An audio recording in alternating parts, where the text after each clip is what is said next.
حضرت ابو امامہ رضی اللہ تعالی عنہ روایت کرتے ہیں کہ رسول اللہ صلی اللہ علیہ وسلم نے فرمایا، علیکم بقیام اللیل فإنہ دأب الصالحین قبلکم وہو قربۃ لکم الی ربکم ومغفرۃ للسیئات ومنہاۃ عن الاثم۔ حضرت ابو امامہ رضی اللہ تعالی عنہ سے روایت ہے کہ رسول اللہ صلی اللہ علیہ وسلم نے فرمایا، تہجد ضرور پڑھا کرو کیونکہ وہ تم سے پہلے صالحین کی روش ہے۔ یعنی یہ نماز صرف امت مسلمہ کے لیے نہیں بلکہ ہم سے پہلے دیگر امتوں کے جو نیک لوگ گزرے ہیں ان کی روش بھی یہی ہے، اور تمہارے لیے اپنے رب کے قرب کا وسیلہ ہے۔ یعنی تہجد وسیلہ ہے کس کا؟ اللہ کا قرب حاصل کرنے کا، اور گناہوں کے مٹنے کا ذریعہ ہے، اور مزید گناہوں سے بچنے کا سبب ہے۔ یعنی پچھلے گناہوں کے صاف ہونے کا ذریعہ، نمبر 3 مزید گناہوں سے بچنے کی طاقت انسان کو نصیب ہوتی ہے اس کے ذریعے، یعنی گناہوں سے روک بنتا ہے۔ یہ روایت جو ہے ابن خزیمہ کی ہے۔ حضرت ابو ہریرہ رضی اللہ تعالی عنہ روایت کرتے ہیں کہ رسول اللہ صلی اللہ علیہ وسلم نے فرمایا، اس شخص پر اللہ کی رحمت ہو جو رات کو اٹھا، پھر نماز تہجد پڑھی، پھر اپنی بیوی کو جگایا، پھر اس نے نماز پڑھی، پھر اگر عورت غلبہ نیند کے باعث نہ جاگی تو اس کے منہ پہ پانی کے چھینٹے مارے، اور اس عورت پر بھی اللہ کی رحمت ہو جو رات کو اٹھی، نماز پڑھی، اپنے شوہر کو جگایا، پھر اس نے نماز پڑھی، پھر اگر شوہر نہ جاگا تو اس کے منہ پر پانی کے چھینٹے مارے۔ برابر کی بات ہے، دونوں کے لیے اجر بھی برابر کا ہے اور دونوں کو حق بھی برابر کا ہے جگانے کا، اور دونوں کو پانی کا چھینٹا مارنے کا بھی حق ہے، اور اس میں کسی کی بھی بے عزتی کی بات نہیں۔ یعنی عورت اگر ایسا کرے اپنے شوہر کے ساتھ تو وہ اس کی طرف سے کوئی روڈنس نہیں ہوگی، کیونکہ عام طور پر جب کسی کو نیند کی حالت میں جگایا جاتا ہے اور خصوصاً اگر اس پہ پانی پھینک دیا جائے تو وہ کیا سمجھتا ہے کہ اس کی بہت بے عزتی ہو گئی یا اس کے ساتھ بہت برا کیا گیا، اور عموماً لوگ اس وقت بہت غصے کا مظاہرہ پھر کرتے ہیں کہ کیوں جگایا جا رہا ہے۔ حضرت ابو ہریرہ رضی اللہ تعالی عنہ کہتے ہیں کہ رسول اللہ صلی اللہ علیہ وسلم فرماتے تھے، فرض نماز کے بعد سب نمازوں سے افضل تہجد کی نماز ہے۔ یعنی فرائض بہرحال افضل ہے اور نوافل میں سب سے افضل تہجد کی نماز۔ رسول اللہ صلی اللہ علیہ وسلم نے فرمایا، جب انسان سوتا ہے تو شیطان اس کے سر کی گدی پر 3 گریں لگاتا ہے اور کہتا ہے کہ رات بڑی لمبی ہے، اس کو تھپکی دیتا ہے اور کہتا ہے لمبی رات ہے، ابھی سوئے رہو، ابھی ٹائم ہے، ٹھہر کے اٹھنا، یعنی اس کو سلائے رکھتا ہے۔ اگر وہ بیدار ہو کر اللہ کا ذکر کرے، یعنی آنکھ کھلے اور اللہ کا ذکر شروع کر دے تو ایک گرہ کھل جاتی، شیطان کے پھندے سے انسان آزاد ہونے لگتا ہے۔ اگر وضو کرے تو دوسری گرہ کھل جاتی، اگر نماز پڑھے تو تیسری گرہ کھل جاتی، اور وہ شادمان اور پاک نفس ہو کر صبح کرتا ہے۔ یعنی جو شخص صبح نماز کے وقت پر، تہجد کے وقت یا پھر کم از کم فجر کے وقت اٹھ جاتا ہے، اللہ کا ذکر کرتے ہوئے وضو کرے اور پھر نماز پڑھ لے، سورج نکلنے سے پہلے پہلے یہ کام کر لے تو وہ ایک مطمئن شخص کی طرح اٹھتا ہے، ورنہ اس کی صبح خبیث اور سست نفس کے ساتھ ہوتی۔ عام طور پر ہم اطمینان کی تلاش میں رہتے ہیں، سکون کی تلاش میں رہتے ہیں، اور یہ سوچتے ہیں کہ ہمیں ڈپریشن ہے یا ہمارے اندر ایک غم ہے، تو ہم اس کے اسباب نہیں جانتے کہ سبب کیا ہے۔ ان کے اسباب میں سے ایک بڑا سبب شیطان کی گرفت میں ہونا ہے، اور شیطان اپنی گرفت ویسے تو دن کے وقت بھی انسان پر رکھتا ہے، لیکن خصوصاً رات کے وقت جب انسان سو جاتا ہے تو وہ نہیں چاہتا کہ سوتا ہوا اٹھے انسان، اور اگر انسان ہمت کر کے اٹھ جاتا ہے، ذکر کرتا ہے، وضو کرتا ہے اور نماز پڑھ لیتا ہے تو یہیں سے اطمینان قلب کا آغاز ہو جاتا ہے، اس کی تسلی ہو جاتی۔ رسول اللہ صلی اللہ علیہ وسلم نے فرمایا، اللہ تعالیٰ ہر رات آسمان دنیا پر نزول فرماتے ہیں، یعنی زمین سے سب سے قریبی آسمان پر۔ جب 1/3 رات باقی رہ جاتی ہے تو فرماتے ہیں، ہے کوئی جو مجھے پکارے؟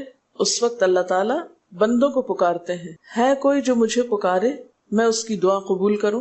ہے کوئی جو مجھ سے مانگے میں اس کو دوں؟ ہے کوئی جو مجھ سے بخشش طلب کرے تو میں اس کو بخش دوں؟ گویا یہ وقت دعا کی قبولیت کا وقت ہے، انسان جو مانگے اس کو ملتا ہے، اور خصوصی طور پر بخشش کے طلب کرنے کا وقت، جیسے قرآن پاک میں آتا ہے وَبِالْأَسْحَارِ هُمْ يَسْتَغْفِرُونَ وَبِالْأَسْحَارِ هُمْ يَسْتَغْفِرُونَ، اور سحری کے وقت وہ استغفار کرتے ہیں۔ اب ہو سکتا ہے کہ آپ کہیں کہ نہیں، ہم نے تو زندگی میں کوئی خاص گناہ کیے ہی نہیں، اس لیے ہمیں تو بخشش کی ضرورت ہی نہیں، بخشش مانگے گناہگار لوگ، ہم تو نیک لوگ ہیں، نیک کام کرتے ہیں، دن رات قرآن پڑھتے پڑھاتے ہیں، اس لیے ہماری تو ضرورت نہیں۔ نبی صلی اللہ علیہ وسلم جن کے اگلے پچھلے سب قصور معاف کر دیے گئے تھے، وہ اتنا لمبا قیام کرتے تھے کہ ان کے قدم مبارک سوج جاتے تھے۔ حضرت مغیرہ فرماتے ہیں رسول اللہ صلی اللہ علیہ وسلم نے اتنا لمبا قیام کیا رات کو کہ آپ کے پاؤں سوج گئے۔ آپ سے سوال کیا گیا کہ آپ اتنی مشقت کیوں کرتے ہیں، اپنے آپ کو اتنا کیوں تھکاتے ہیں، حالانکہ آپ کے تو سارے گناہ معاف کر دیے گئے؟ آپ نے فرمایا کیا میں اللہ کا شکر گزار بندہ نہ بنوں؟ یعنی صرف گناہوں کی بخشش ہی نہیں بلکہ نعمتوں پر شکر بھی واجب ہے۔ جہاں ایک طرف گناہوں کی بخشش انسان کے لیے اللہ کے قرب کے راستے ہموار کرتی ہے، وہاں اللہ تعالیٰ کا شکر ادا کرنا بندے کو اللہ کا قرب عطا کرتا ہے۔ اچھا، اب پہلی سنت میں آپ کو بتاؤں گی کہ اگر آپ تہجد کے وقت اٹھے ہیں تو سب سے پہلے آپ کیا پڑھیں گے۔ حضرت عائشہ رضی اللہ تعالیٰ عنہا فرماتی ہیں کہ رسول اللہ صلی اللہ علیہ وسلم جب رات کو تہجد کے لیے اٹھتے تو یہ پڑھتے 10 بار اللہ اکبر، 10 بار الحمدللہ، 10 بار سبحان اللہ و بحمدہ، 10 بار سبحان الملک القدوس، 10 بار استغفر اللہ، 10 بار لا الہ الا اللہ، اور پھر 10 بار اللہم اعوذ بک من ضیق الدنیا و ضیق یوم القیامہ، میں تیری پناہ میں آتا ہوں دنیا کی تنگی سے اور قیامت کے دن کی تنگی سے۔ اللہم اعوذ بک من ضیق ضاد یہ قاف من ضیق الدنیا و ضیق یوم القیامہ، یہ بھی 10 بار۔ اور پھر فرماتے اللہم اغفر لی واہدنی وارزقنی وعافنی، پھر وضو کرتے اور تہجد شروع کرتے، یعنی یہ بھی وضو سے پہلے آپ پڑھ لیتے تھے۔ تو آپ کیا کر سکتے ہیں، جیسے آنکھ کھلی یا بستر پر لیٹے ہیں تو بعض اوقات ایسا ہوتا ہے نا کہ انسان سوچتا ہے اچھا ایک سائیڈ پہ سو کے اتنے تھکے ہوئے ہوتے ہیں کہ آپ ایک دم نہیں اٹھ پاتے۔ حالانکہ آپ صلی اللہ علیہ وسلم کے نیند سے بیدار ہونے کا طریقہ کیا تھا کہ جب آپ اٹھتے تھے تو یکدم اٹھتے تھے، سستی کے مارے نہیں کہ کبھی ایک طرف لیٹ گئے پھر دوسری طرف سو گئے پھر دائیں طرف پھر بائیں طرف، نہیں، جب جاگنے کا وقت ہوتا تھا تو آپ فوراً اٹھ جاتے تھے۔ لیکن بسا اوقات ایسا ہوتا ہے کہ انسان تھکا ہوا ہوتا ہے، سائیڈ بدل کے دوسری طرف کو ذرا لیٹتا ہے، تو یہ لیٹے لیٹے بھی آپ اذکار پڑھ سکتے ہیں، ٹھیک ہے؟ اور یہ سب آپ کو آتے ہی ہوں گے سوائے ایک وہ ذکر کے اللہم اعوذ بک من ضیق الدنیا و ضیق یوم القیامہ، اور ترتیب آپ یاد کر لیں اپنے بیڈ سائڈ ٹیبل پہ یا بیڈ پہ یا کہیں بھی، یہ نوٹس کسی پین کے ساتھ لکھ کے لگا دیں، چپکا دیں، اور جب یاد ہو جائے تو پھر اتار دیں، جب عادت بن جائے تو ہٹا دیں وہاں سے، ٹھیک ہے نا؟ جتنے دن عادت نہیں بنتی اتنے دن اپنے یادداشت کے لیے رکھ لیں۔ اسی طرح نیند سے اٹھ کر لا الہ الا اللہ وحدہ لا شریک لہ لہ الملک و لہ الحمد وہو علی کل شیء قدیر الحمد للہ وسبحان اللہ واللہ اکبر ولا حول ولا قوۃ الا باللہ، یہ بھی پڑھ سکتے ہیں۔ اچھا، ضروری نہیں کہ سب کچھ ایک ہی دن میں پڑھ لیں، یہ بھی آپ کر سکتے ہیں کہ ایک دن میں ایک چیز پڑھ لیں، دوسرے دن دوسری پڑھ لیں، تیسرے دن تیسری پڑھ لیں، ٹھیک ہے نا؟ اور اگر ساری ایک دن بھی پڑھنا چاہیں، دیکھیں وقت کی بات ہے نا، ہو سکتا ہے اس وقت عمر کے اس حصے میں آپ پہ بہت ذمہ داریاں ہوں، آپ یہ سب کچھ نہ پڑھ سکتے ہوں، لیکن زندگی کا ایک ایسا وقت بھی آتا ہے جب انسان بوڑھا ہو جاتا ہے، جب اس کے اوپر باقی ذمہ داریاں کم ہو جاتی ہیں، پھر نیند بھی کم ہو جاتی ہے، پھر زیادہ عبادت کا موقع ملتا ہے۔ تو ایسے میں جب انسان کے پاس عبادت کے لیے وقت اور موقع زیادہ ہو تو پھر یہ ساری چیزیں بھی پڑھ لیں، ٹھیک ہے نا؟ پھر اسی طرح یعنی یہ جو روایت ہے کہ جس میں آپ صلی اللہ علیہ وسلم نے فرمایا جو شخص نیند سے جاگے، اور یہ تہجد کے وقت ہی نہیں، اگر فجر کے لیے بھی آپ اٹھ رہے ہیں تو یہ دعا پڑھ سکتے ہیں، لا الہ الا اللہ وحدہ لا شریک لہ، اور پھر الحمدللہ وسبحان اللہ واللہ اکبر ولا حول ولا قوۃ الا باللہ، پھر کہے اللہم اغفر لی، پھر کیا پڑھے اللہم اغفر لی، یا کوئی اور دعا کرے تو قبول ہوگی، اور اگر وضو کر کے نماز پڑھے تو وہ بھی قبول کی جائے گی۔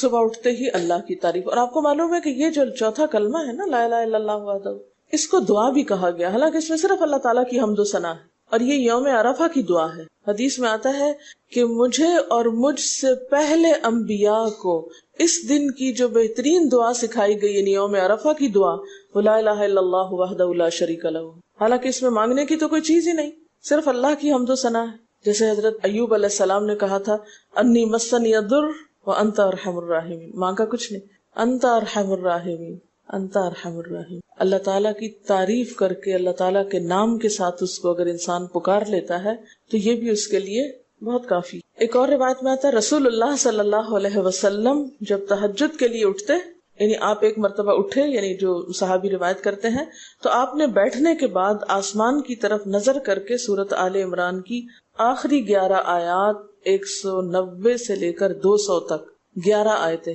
یہ پڑھی، ان فی خلق السماوات سے لے کر بالکل آخر تک.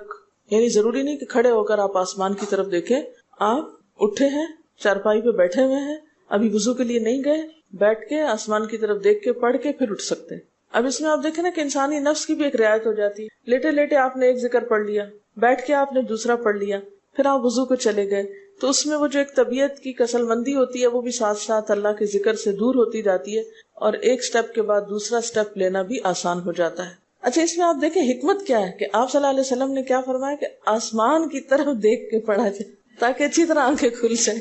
تو زبانی یاد کرنے کا مطلب یہ نہیں کہ آپ آنکھیں بند کر کے سوئے سوئے پڑھیں، کیونکہ بعض اوقات ایسا ہوتا ہے نا، آنکھ کھلتی ہے، ذکر شروع کرتے ہیں اور پھر پتہ ہی نہیں چلتا اور ذکر آدھے میں رہ جاتا ہے اور سو چکے ہوتے ہیں. اور پھر اگر آپ کو زبانی یاد نہیں ہوگی نا، دیکھ کے پڑھیں گے تو وہ الماری کی طرف ہی دیکھتے رہیں گے، آسمان کی طرف نہیں دیکھ سکیں گے، تو پھر سنت پوری نہیں ہو سکے گی. اور اسی طرح حضرت ابن عباس روایت کرتے ہیں کہ جب رسول اللہ صلی اللہ علیہ وسلم رات کو تہجد کے لیے کھڑے ہوتے تو اللہ پر تکبیر تحریمہ کے بعد یہ دعا پڑھتے: اللہم لک الحمد انت قیم السماوات والارض ومن فیہن ولک الحمد لک ملک السماوات والارض ومن فیہن ولک الحمد انت نور السماوات والارض ولک الحمد انت ملک السماوات والارض ولک الحمد انت الحق ووعدك الحق ولقاؤك حق وقولك حق والجنة حق والنار حق والنبيون حق ومحمد صلی اللہ علیہ وسلم حق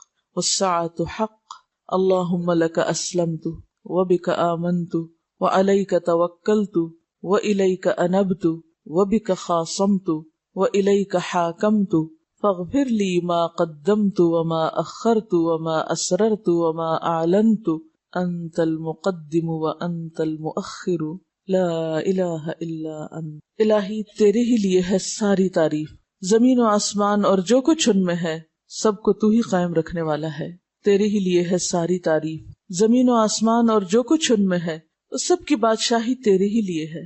تیرے ہی لیے ہے ساری تعریف، تو ہی روشن کرنے والا ہے زمین و آسمان کو، تیرے ہی لیے ہے ساری تعریف. تو ہی بادشاہ ہے زمین و آسمان کا، تیرے ہی لیے ہے ساری تعریف. تو حق ہے، تیرا وعدہ حق ہے، تیری ملاقات حق ہے، تیرا کلام حق ہے، جنت حق ہے، جہنم حق ہے، تمام انبیاء حق ہیں اور محمد صلی اللہ علیہ وسلم حق ہیں، قیامت حق ہے. الہی میں تیرے سامنے جھک گیا، میں صرف تیرے ساتھ ایمان لایا، میں نے صرف تجھی پر بھروسہ کیا، میں نے صرف تیری طرف رجوع کیا، صرف تیری ہی مدد سے دشمنوں سے جھگڑتا ہوں، میں نے صرف تجھے ہی اپنا حاکم مانا. سو تو میرے اگلے پچھلے اور ظاہر و پوشیدہ اور جنہیں تو مجھ سے زیادہ جانتا ہے سارے کے سارے گناہ معاف کر دے. تو ہی آگے کرنے والا ہے، تو ہی پیچھے ڈالنے والا ہے، تیرے سوا کوئی سچا معبود نہیں ہے. یہ جو دعا استفتاح ہے تہجد کے وقت کی، یہ باہر نہیں نماز کے اندر پڑھنے کی دعا ہے. ہم دعا مانگتے ہیں اللہم اجعلنی لک ذکارا لک شکارا. ان دعاؤں کے پڑھے بغیر ذکار کیسے بن سکتے ہیں؟ ذکار کا صیغہ تو فعال کے اوپر ہے نا، بہت زیادہ ذکر کرنے والا. والذاکرین اللہ کثیرا والذاکرات. تو ذاکرات کیسے بن سکتے ہیں جب تک کہ یہ دعائیں زبانی نہ آتی ہوں اور اپنے وقت پر نہ پڑھی جاتی ہوں. ویسے بھی ذکر بہت اچھی چیز ہے، لیکن جو مسنون ذکر ہے اور جو نبی صلی اللہ علیہ وسلم کے طریقے کے مطابق ہے، جو اطمینان قلب اور خوشی اس وقت اس کام کو اس طریقے پہ کر کے نصیب ہوتی ہے، وہ اس کے علاوہ نہیں ہوتی. اگرچہ اس سے خوشی ہوتی ہے لیکن اس طرح کی نہیں نصیب ہوتی، اس طرح کا اطمینان نہیں ہوتا. آپ تجربہ کر کے دیکھ لیں، سنت کے مطابق زندگی گزارنا اور اپنی مرضی کے مطابق زندگی گزارنا، یہ دو مختلف لائف سٹائلز ہیں، دو مختلف طریقہ ہے زندگی ہیں. دونوں کا امپیکٹ فرق ہوتا ہے، اثرات فرق ہوتے ہیں. اور یہ نہیں کہ یہ کوئی بہت مشکل عمل ہے، بہت مشکل کوئی نہیں ہے، ہم کر سکتے ہیں.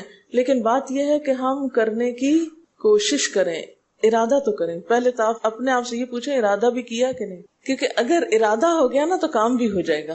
مشکل یہ ہے کہ ہم جب کوئی ایسا کام سنتے تو پھر سوچتے نہیں ہمارا تو حالات اتنے کٹھن ہیں کہ یہ عمل ہمارے لیے نہیں، ویسے بھی نفل ہے، کوئی بات نہیں، نہ بھی ہو سکا تو کیا ہے، یہی کہہ کے ہم چھوڑ دیتے ہیں چیزوں کو کہ نہیں.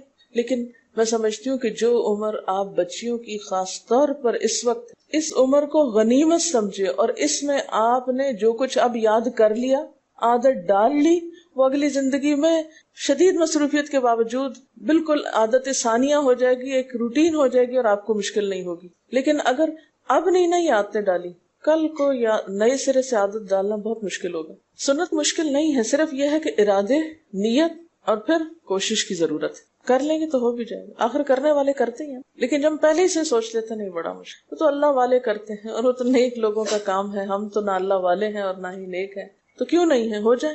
اب آپ صلی اللہ علیہ وسلم کے تہجد کی کیفیت کیا تھی؟ حضرت ابو ذر کہتے ہیں کہ رسول اللہ صلی اللہ علیہ وسلم نے تہجد میں اتنا قیام کیا کہ اس ایک آیت کو پڑھتے پڑھتے صبح کر دی. ایک آیت پڑھتے پڑھتے صبح کر دی. کون سی آیت تھی وہ؟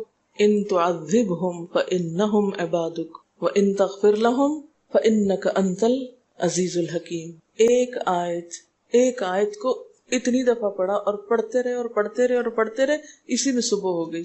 تو طویل قیام جو ہے ضروری نہیں کہ وہ صرف کس وقت ہو، کوئی لمبی سورت پڑھ کے ہی. چھوٹی سورت بھی ہو سکتی ہے، لیکن روح کے ساتھ، شعور کے ساتھ اگر آپ دہرا کے بھی پڑھیں.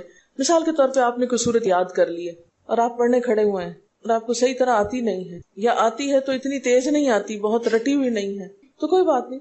ایک آیت کو 2 دفعہ 3 دفعہ بھی آپ اس کو پڑھ سکتے ہیں اور اس طرح بھی پڑھ کے لمبا کر سکتے ہیں. یعنی طویل قیام صرف زیادہ قرات سے ہی نہیں، مختلف طریقوں سے ہو سکتا ہے. یہ آیت ہے سورۃ المائدہ کی 118 نمبر آیت ہے. اگر تو انہیں عذاب دے تو وہ تیرے بندے ہیں، اور اگر تو انہیں معاف کر دے تو یقیناً تو غالب اور حکمت والا ہے. حضرت حذیفہ رضی اللہ تعالی عنہ نے نبی صلی اللہ علیہ وسلم کو تہجد پڑھتے دیکھا. وہ کہتے ہیں سورۃ فاتحہ کے بعد آپ نے سورۃ بقرہ پڑھی، پھر رکوع کیا. آپ کا رکوع آپ کے قیام کی مانند تھا. ہماری تو کمر نہ ٹوٹ جائے.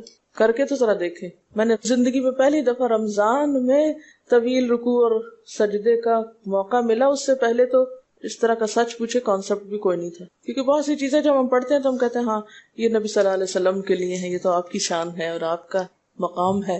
ہم تو عام کمزور بندے ہیں. اصل میں ہم کمزور کیوں ہیں؟ اس لیے کہ ہم نے اپنی انرجیز بیکار باتوں میں بہت لگا رکھی ہیں، بیکار غم پالے ہوئے ہیں، بیکار مشغلے ہیں، بیکار گفتگویں ہیں. انرجی تو لگتی ہے نا. آپ فضول کی باتیں سوچیں تو کیا انرجی نہیں لگے گی؟ آپ لایانی چیزوں پہ کڑنا شروع کر دیں، کیا انرجی نہیں لگے گی؟ لگے گی. تو پھر آپ کے پاس کوئی تعمیری مثبت کام کرنے کے لیے نہ وقت ہے نہ انرجی ہے. پھر اس وقت تک آپ خالی ہو چکے ہوتے ہیں. رات کو دیر تک آپ اگر فضول گپ شپ کرتے رہے تو صبح اٹھے گا کون اور پھر صبح پڑھے گا کون؟ اور اگر پڑھے بھی تو کیا پڑھے اس میں؟ کبھی آپ نے سوچا کہ احادیث کی یہ جو کتابیں ہیں یہ ساری کی ساری صرف آپ کی گفتگو نہیں، آپ کے عمل کا بھی احاطہ کیے ہوئے ہیں، اور ٹوٹل آپ کی گفتگو یہی ہے. اور اگر ہم اپنی گفتگو کو دیکھیں اور ہماری باتوں کی کوئی کتاب تیار ہو، نبی صلی اللہ علیہ وسلم کی عظمت کو پہچانے، ہم اپنی گفتگو کا جائزہ لیں. اگر ہماری گفتگو بھی ریکارڈ ہو کر لوگوں کے پاس جانے لگے، لوگوں تک پہنچنے لگے، ہم عملی نمونہ کیوں نہیں لوگوں کے لیے؟ ہمیں دیکھ کر لوگوں کے عمل کیوں نہیں بدلتے؟ ہماری بات لوگوں پر اثر کیوں نہیں کرتی؟ کبھی سوچا ہم نے؟ صرف اپنی گفتگو کے آئینے میں ہی اپنے آپ کو پہچان لے کہ ہم کہاں ہیں، کون ہیں، کہاں کھڑے ہیں، لوگوں کے بیچ میں کیا باتیں کرتے ہیں، لوگوں کے پیٹھ پیچھے کیا باتیں کرتے ہیں، کہاں کس حال میں کیا کر رہے ہوتے ہیں. ہر شخص اپنے آپ کو خود پہچان سکتا ہے. کیا واقعی ہم اس لائق ہیں کہ کوئی ہم سے کچھ سیکھے؟ صرف اپنی گفتگو کے آئینے میں خود کو پہچانے. بعض اوقات کتنا بیکار بولتے ہیں، کتنا بے مقصد بولتے ہیں، کتنا ضرورت سے زائد بولتے ہیں. اس کا یہ مطلب نہیں کہ مصنوعی خاموشی اپنے اوپر مسلط کر لیں، کیونکہ پھر ہم دوسری ایکسٹریم پہ نکل جاتے ہیں. لیکن بامقصد گفتگو کتنی ہے ہماری باتوں میں جو واقعی فائدہ مند ہو. تو پھر ذرا روک بھی لیا کریں نا اپنے آپ کو. اپنے ساتھ خود ہی محنت کریں گے تو بات بنے گی. سوچیں تو، احساس تو کریں. جب کریں گے تو انشاءاللہ کامیابی بھی ہوگی. لیکن پہلی بات تو یہ نا کہ ہم جو کچھ کرتے ہیں نہ اس کا حساب کرتے ہیں، نہ اس کے بارے میں سوچتے ہیں کہ ہم کر کیا رہے ہیں. ہمیں نیکی نہ کرنے کا موقع یا ہمارے نیکی نہ کرنے کا ایک سبب اور ایک بڑی وجہ ہماری انرجیز کا بیکار چیزوں میں استعمال ہونا ہے، فضول کی سیاست میں ملوث ہونا ہے.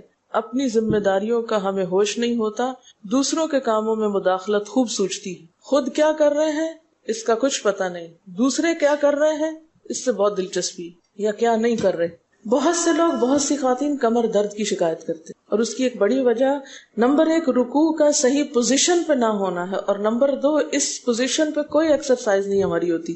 یہ بتا رہی ہیں کہ کسی کی کمر میں درد تھا اور ٹھیک نہیں ہوتا تھا کسی چیز سے، تو ڈاکٹر نے ان کو یہ مشورہ کیا کہ طویل رکوع اور طویل سجدے کریں، بیسٹ ایکسرسائز ہے، کر کے تو دیکھیں۔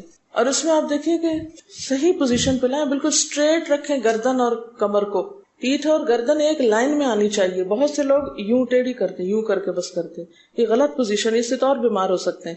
کئی لوگ سر پھینک دیتے ہیں نیچے کو، یہ بھی غلط پوزیشن ہے، اس سے بھی کام خراب ہوتا ہے۔ اگر آپ صحیح پوزیشن پہ رکوع لمبا کریں تو یقینی طور پہ کمر درد کا علاج ہے۔ پٹھے مضبوط ہوتے ہیں نا کمر کے، آپ اس کو روک کے رکھے ہوتے ہیں ایک سیدھی لائن میں۔ 2 فیٹ کے درمیان کا فاصلہ بھی بہت معتدل رکھیں، نہ تو بہت قریب رکھیں اور نہ بہت کھلا رکھیں، بالکل معتدل، جس میں آپ آرام سے سکون سے کھڑے ہو سکیں اور آپ کا بیلنس قائم رہے۔ بیلنس کو قائم کرنا بے حد ضروری، ٹھیک ہے۔ حضرت حذیفہ نے نبی صلی اللہ علیہ وسلم کو تہجد پڑھتے دیکھا، وہ کہتے ہیں کہ سورۃ فاتحہ کے بعد آپ نے سورۃ بقرہ پڑھی، پھر رکوع کیا، آپ کا رکوع آپ کے قیام کی مانند تھا، یعنی جتنا لمبا قیام تھا اسی طرح رکوع تھا، پھر آپ نے رکوع سے سر اٹھایا اور کھڑے ہو گئے، اور آپ کا قوما یعنی رکوع کے بعد اٹھنے کا وقت بھی کافی طویل تھا۔ ہم تو بعض اوقات اٹھ کے کھڑے نہیں ہوتے کہ نیچے چلے جاتے ہیں، تو وہ بھی طویل تھا۔ صرف 2 رکعتیں بھی آپ ایسی پڑھ لینا کافی، اگر عام دنوں میں نہ پڑھی جائے تو ویکینڈ پہ پڑھ لیں۔ ہمارا تو ویکینڈ پہ لمبا سونے کا پروگرام ہوتا ہے نا، تو چلے دوبارہ سو جائیں، لیکن ہفتے میں 1 دفعہ کر لیں، اگر روز نہیں بھی کر سکتے 2 دفعہ کر لیں، ٹوائس اے ویک کر لیں۔ پھر آپ کا سجدہ آپ کے قومے کی مانند تھا، یعنی جتنا آپ کھڑے ہوئے تھے اتنا آپ پھر سجدہ کیا۔ آپ دونوں سجدوں کے درمیان اپنے سجدے کی مانند بیٹھے تھے، یعنی 2 سجدوں کے بیچ میں بھی آپ اتنی دیر بیٹھے جتنی دیر آپ نے سجدہ کیا تھا۔ پس آپ نے 4 رکعتوں میں سورۃ بقرہ، آل عمران، نساء اور المائدہ پڑھی۔ ہمیں اگر خود نہیں بھی آتی اور کوئی پڑھانے والا اتنی لمبی ایک دفعہ بھی تراویح کوئی پڑھا دے یا کوئی نفل پڑھا دے تو ہم دوسری دفعہ اس کے پاس نہ پڑھیں۔ تقریباً 7.25 پارے بنتے ہیں، جس کو ایک منزل کہا جاتا ہے۔ ایک دن کے تہجد میں آپ نے اتنا پڑھا، اور یہ تو قرآن کی قرات تھی، لیکن بیچ کے وقفوں میں تسبیحات اور اللہ کی تعریف اور حمد و ثنا اور ذکر، یہ آپ پر بس تھا۔ یہ وہی کر سکتا ہے جس کو واقعی اللہ سے حقیقی محبت ہو، صرف دعوے کی حد تک نہیں۔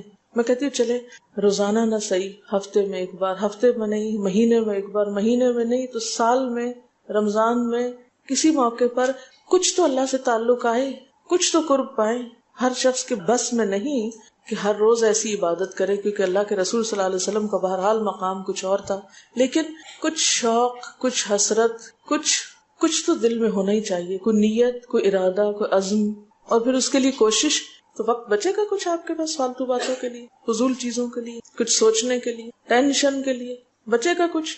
سب کچھ بھاگ جائے گا، کچھ بھی نہیں بچے گا، کیونکہ ان عبادی لیس لک علیہم سلطان، میرے بندے ان پہ اے شیطان تیرا کوئی زور نہیں چلتا، بس چلتا ہی نہیں ان پہ، تیرا سارا زور ہی ان پہ چلتا ہے جو فالتو ہوتے ہیں۔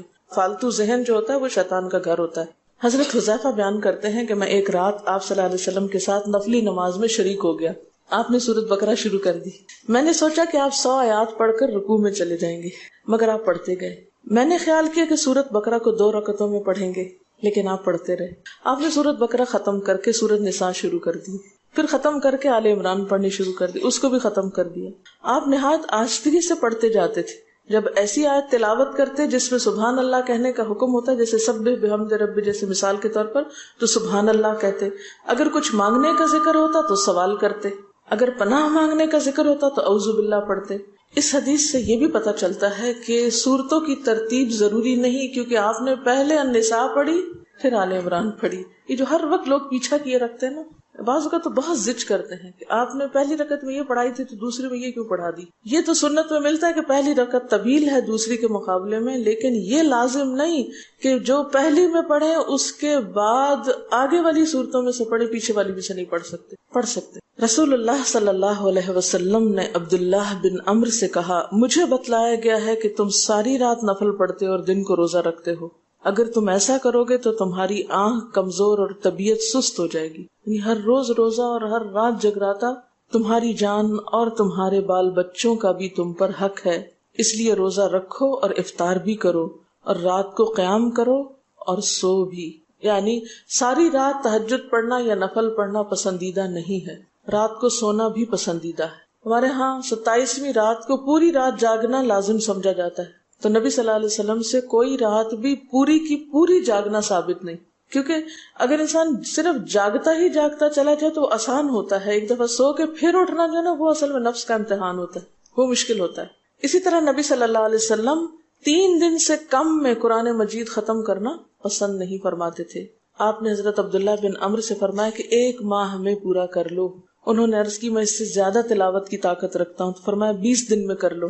ان کا میں اس سے زیادہ کی طاقت رکھتا ہوں، فرمایا 7 دن میں ختم کر لیا کرو، اس سے زیادہ کی اجازت نہیں، یعنی وہ ایک منزل کر کے۔ صحابہ کرام چونکہ اس زمانے میں مصحف اس طرح تھوڑی چھپے ہوئے تھے کہ کتابوں کی شکل میں ہوں، جو قرآن تھا لوگوں کے سینوں میں تھا، یاد کیے ہوئے تھے، اور وہ یاد کیا ہوا کہیں صبح کے وقت الگ بیٹھ کے نہیں پڑھا کرتے تھے، وہ کہاں پڑھتے تھے؟ تہجد میں نماز کے اندر پڑھا کرتے تھے۔ اب یہ تو ہم لوگوں کی مشکل ہوگی نا کہ ہمیں آتا کچھ نہیں زبانی، تو پھر ہم دیکھ کے پڑھتے ہیں تو نماز میں پھر وہ مشکل ہوتا ہے تو الگ رکھ کے پھر اس کو پڑھ رہے ہوتے ہیں، ٹھیک ہے۔